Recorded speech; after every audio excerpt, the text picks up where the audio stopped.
Welcome back to One Piece Explained. Chapter 1120 continues the dire situation on Egghead, but also brings a bunch of Punk Hazard lore, the arrival of 2 more people of the D, the return of some characters you wouldn't believe, and much more. And I want to get right into it, so if you end up enjoying this breakdown, I'd appreciate it if you liked and subscribed. And with that said, let's get into Chapter 1120, Atlas. We kick things off with the 10th entry in the Ogre Child Yamato's Golden Harvest Surrogate Pilgrimage cover story, as we get the return of Denjiro, who seems to have punished the children who were throwing rocks at Yamato in the previous cover page. We last saw Denjiro alongside the rest of our friends in Wano at the tail end of the Wano arc, but since then, it seems he has been made the daimyo of Kibi. Recall that since Orochi's rule, the daimyo of Wano had all been displaced and or put to death, with Yasue being the final remaining former daimyo alive until his execution. There were originally 5 clans who were loyal to the Kazuki family, with each clan having a member who served as the daimyo of a given region. Kibi was formerly led by the Fugetsu clan, with Fugetsu Omusubi serving as the daimyo. We've seen him across a few of the flashbacks during the Wano arc, and his name was fully revealed to us during the Volume 101 SBS. You may remember him for being one of the samurai that helped a young Yamato escape from their imprisonment in the Sacred Cave. And while on the topic, more recently, we learned in Volume 109's SBS that Fujitora's cane sword, Yakuza Kasen, is a supreme grade weapon that was forged by another member of the Fugetsu clan, Fugetsu Kisaburo. It's pretty cool to see the daimyo system being resurrected, with the scabbards taking charge of the regions, and I'm excited to see who exactly will be the daimyo of the other ones. We already saw Cat Viper and Kinemon staying in the Flower Capital, which leaves Raizo, Kawamatsu, Kiku, and Dogstorm as the remaining 4 scabbards for the other 4 regions. I'm really looking forward to seeing where this cover story will take us next. Now, the chapter itself starts off with a flashback that nobody saw coming as we travel back to Punk Hazard 26 years ago. For a bit of greater context, this is the same year that Roger clashed with Whitebeard during the Odin flashback before taking the samurai along with him, and this is also 2 years before Roger's execution and 4 years before the Ohara incident. This is our best look at Punk Hazard before the explosion 4 years ago, and as we had known, the island is lush with greenery. We're met with a familiar gate, the same one guarding the lab that we saw in the present day during the Punk Hazard arc. Fans will of course remember the danger warning in the middle with a skull that resembles the ancient giants, but we also have another similar silhouette in the back, behind the gate itself.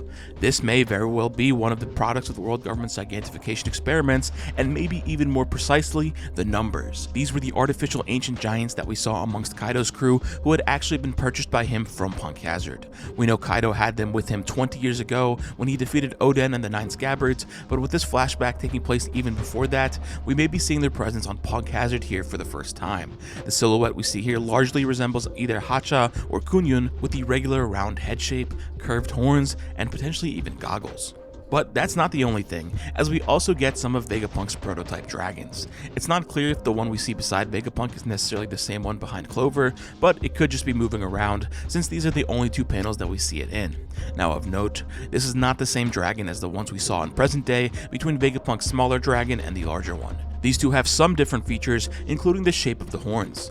Given that the larger one is known as Dragon number 13, it's probably reasonable to consider this as one of the predecessors. They even share the same sort of growl. Now, while the presence of potential numbers and dragons is exciting, we also see Clover 4 years before his death. We had just learned earlier in this arc that Clover was a renowned adventurer who sought out the world's history, having been captured and imprisoned by the Marines multiple times, though Vegapunk explains here that he was allowed to continue on despite being captured because the Marines were hoping to use him to track down the other researchers who had been helping him. This is not too unlike what ended up happening with Nico Ovia, as she and her fellow researchers ended up tying back to Clover and the researchers of Ohara. Back then he lacked a beard, with the 3-leaf clover design being atop his head, but here we see him having aged into a hairstyle that much more closely resembles his appearance as we saw it during the Ohara flashback. He requests Vegapunk's assistance, but the scientist declines given his position amongst the world government. Of course, it would take the tragedy of Ohara for him to eventually gain some greater perspective on the world, as we see Vegapunk trying to carry on Clover's goals in the present day. Now we also get some more of Clover's history, as we learn that he is another one who bears the D, with his full name being Cloud D. Clover. His family name may actually come from the old Irish word meaning sword. This is often seen in reference to the Cleave Solace, a sword of light found in Irish and Gaelic folklore. There may be some confusion here as the katakana used here is read as kurao, which could be translated as clow, but it's also used to refer to the Cleave Solace.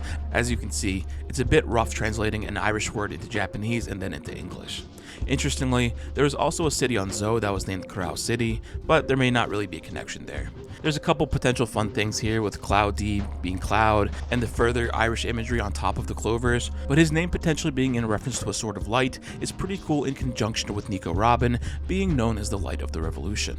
We learned that Clover's brother was killed as a child for bearing the D, forcing Clover to lie about his own identity and lineage across his life. We've actually seen this before with Law's family, as he was instructed to keep his full name a secret as well.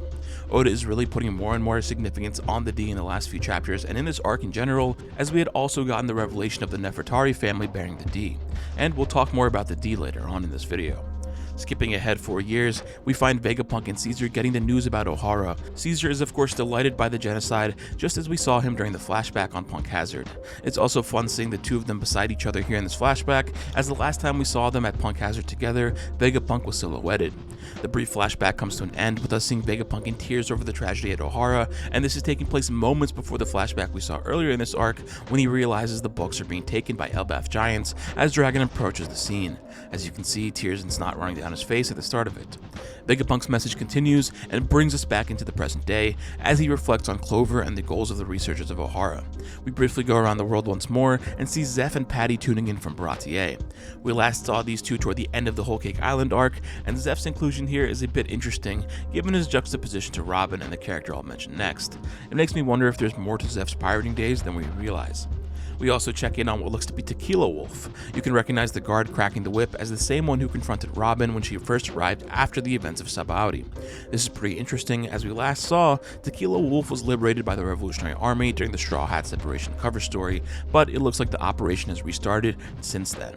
And of course, in contrast is Robin resting inside the Sunny, listening to the broadcast in tears from a transponder snow that has taken the appearance of Vegapunk with his triangular mustache. This all takes us back to the Labo phase, of course, as we continue the exchange between Nusjuro and the crew on the Sunny. It seems Zoro and Jinbei have already jumped on board after it seemed like the two were going to continue holding Nusjuro back a few chapters ago. Lilith urges that they'll need to handle Nusjuro in some way, or else he could impede with their launch according to her calculations, but her worrying comes to an end as Atlas arrives and knocks her out, disabling her connection to Punk Records. It looks like Lilith will make it off the island for the first time, just as she hoped she would. Now, in the previous chapter, we had seen Atlas come to some sort of conclusion to help the Straw Hats escape, and here we see that she plans on sacrificing herself and allowing Lilith to continue along with them by disabling York from keeping tabs on them. York had been keeping track of who was still alive by checking the satellite's connections to Punk Records, but now that we have Atlas simply knocking Lilith out and disabling that connection, this could mean that the other satellites that we were presuming to be dead may actually be alive and simply have their connection to Punk Records broken. This leaves a lot of room for us to see any of the satellites back again, since we really haven't seen any of their corpses just yet. I also love this sequence we get between Atlas and Nusjuro, as there's very little text or dialogue going on, something that feels fairly foreign in modern One Piece. It reminds me a lot of early chapters with the fluid movements and the space given to each action shot, but it's also evocative of early manga such as Tezuka's Astro Boy, which is a clear inspiration for Atlas's character as well. It's also pretty crazy to consider just how big Nusjuro is here relative to everything else. When Atlas was first introduced, Luffy mentioned how she was as big as Kaido, and here we see her being dwarfed by Nusjuro's centaur form. The Sunny flies off the Labo phase with the Kude burst, something that I feel we haven't seen in a while, perhaps the last time being all the way back when the crew was trying to escape from Whole Cake Island. It's unclear if the explosion that follows was the result of Nusjuro slashing Atlas, or if Atlas was consciously self-destructing somehow, but either way, it doesn't seem effective against the Elder, as we see him reform much like how Saturn did earlier in the arc. Now, a few chapters ago, I mentioned how Nusjuro's blade had been drawn without the hilt, and how this could be an error by Oda, or some weird ability of Nusjuro to draw his sword from either end of the scabbard.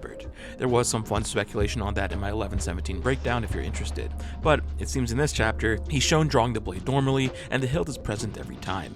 Because of this, I'm a bit more inclined to believe that Oda may have just made an error back in 11:17, but I guess we'll have to see if it ever comes up again. We also resume the scene on the northeast coast of the island as the surrounding marines are perplexed at the presence of a giant robot amongst the monstrous forms of the elders. Sanji, Frankie, and the giants are all in awe of the Iron Giant, and it's a recurring gag that boys are enthralled by robots and the like, but we don't often see Sanji this emotive about this kind of thing, at least to my recollection, so it's fun seeing him get so hyped up as well. Now, across the group of giants are a couple that we've seen throughout these chapters. The one with the two pigtails, the one with the crested helmet, and the one with the mustache were all seen a few chapters ago, and then Spirit of the Giant Warrior angry pirates attacking the Marine fleet. Emet calls out to Luffy and refers to him as Joy Boy, but this goes over Luffy's head entirely in a hilarious gag, once again driving the point that Luffy is unaware of all the mythos surrounding his devil fruit. It also seems that Luffy can actually understand Emet's words, much like he was able to hear the Sea Kings during the Fishman Island arc and Zunisha during the Zou arc, thanks to the voice of all things. As such, it seems the rest of the people in the area couldn't hear anything at all, though it is interesting that the Marines had reported earlier in the arc that the Iron Giants seemed to be groaning about something. Emet assumes a pose that should be familiar to readers as something we've seen Frankie do throughout the series for his techniques, such as the variations of his weapons left. However, whatever attack he was preparing to deliver falls short as he's limited by the physical wear on his body over the centuries, and instead gets his arm bitten off by Jupiter. In classic Oda fashion, just as we think our heroes are getting some backup, we're once again put on the back foot as Workery and Jupiter stare the Iron Giant down. Notice that Workery's tusk has regenerated from Emet's attack in the last chapter, as we had speculated in the previous breakdown. It seems the robot doesn't inherently have a means to do lasting damage to the Elders and their invulnerable bodies as many people wanted. That said, Emet does hint at something in his back pocket as he recalls another conversation with Joy Boy. It seems he has something he can use that he's been waiting for the right time. This was hinted at in the previous chapter as well, with Joy Boy reminding Emet to only use it when the time was right. I'm curious to see what this could end up being. Popular ideas include some sort of weapon or laser, perhaps even a self-destructing technique, but I'd love for it to be something completely out of the ordinary. Let me know in the comments what you think Emet has got in store. Meanwhile, Saturn has lunged forward and landed on the Giant's ship, seemingly targeting Kuma and Bonnie. Now, I know a lot of people have wanted Saturn to get his comeuppance throughout the arc, and it looks like we may finally get that opportunity here. As much as I don't want any of the Elders to necessarily die just yet, this does place Saturn in a spot where Kuma could deliver another blow somehow. We'll have to see. The final part of this chapter involves Vegapunk's message as he brings the focus back on the Roger pirates and ties their findings back to Ohara's goals, with uncovering the voices from the past. Interestingly, he reveals Roger's real name to the world at large here, with the inmates of Impel Down shown reacting to this news. Recall that Roger's real name was covered up, similar to how they tried to cover up the D from Luffy's Wanted poster recently. We first got this revelation that Roger was a D during the end of the Drum Island arc, and once again got more context during Marineford from a brief flashback. This may help piece things together for the world and paint Roger in a different light, perhaps as being a victim of the world government's extermination of the D's instead of the ruthless pirate that he's been portrayed as via propaganda. Also of note, we've actually seen some of the inmates in the jail cell here, believe it or not. The guy to the left with the scar on his face is named Destiny. We saw him when Luffy was asking the inmates of Impel Down about Ace. His name is a gag based on his line about Luffy having been sent to them by Destiny. The rounder man behind him to the right was seen beside him in that cell as well, and in front of that guy is another inmate, Rather Be Safer, a joke on his dialogue about wanting to stay inside the cell instead of escaping since it's safer inside there.